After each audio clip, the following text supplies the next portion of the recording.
Kalau Anda ingin mengalami kemerdekaan, Anda pengen mengalami kelegaan dan kebahagiaan, belajar berani untuk mengaku awal daripada pemulihan. Dan pemulihan awal daripada terobosan.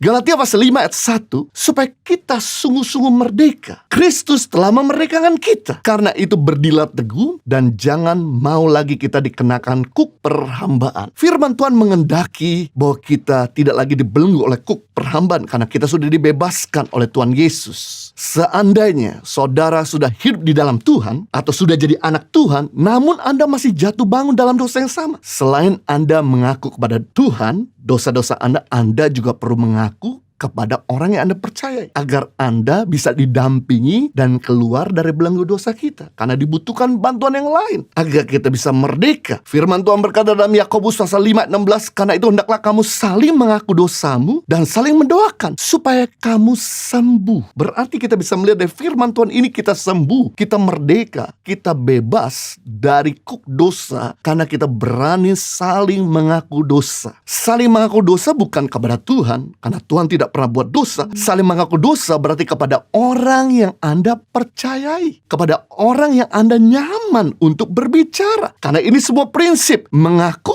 adalah awal daripada pemulihan, dan pemulihan awal daripada terobosan. Berarti tidak pernah mengaku, kita tidak akan pernah bebas. Tidak pernah mengaku, kita tidak akan pernah pulih. Tidak pernah mengaku, maka kita tidak akan pernah mengalami kemerdekaan yang sesungguhnya. Karena ini adalah sebuah prinsip. Mengaku kepada Tuhan, Tuhan ampuni dosa-dosa kita. Tetapi mengaku kepada sesama, belenggu dosa kita dilucuti. Jadi, jika kita jatuh satu kali dalam dosa, kita masih malu mengaku pada sesama, cukup mengaku pada Tuhan, Tuhan ampuni dosa kita. Waktu kita jatuh kali kedua di dosa yang sama, kita masih malu ngaku bersama, cukup ngaku pada Tuhan, Tuhan ampuni dosa kita, karena Dia Maha Pengampun. Kalau kita udah jatuh kali ketiga di dosa yang sama, kita masih malu ngaku bersama, cukup ngaku pada Tuhan, Tuhan ampuni. Tapi kalau kita masih jatuh lagi di dalam dosa yang sama, berarti kita gak cukup untuk ngaku pada Tuhan. Kita perlu berani mengaku kepada sesama, agar mereka bisa membantu kita, agar mereka bisa coaching kita, agar mereka bisa doakan kita,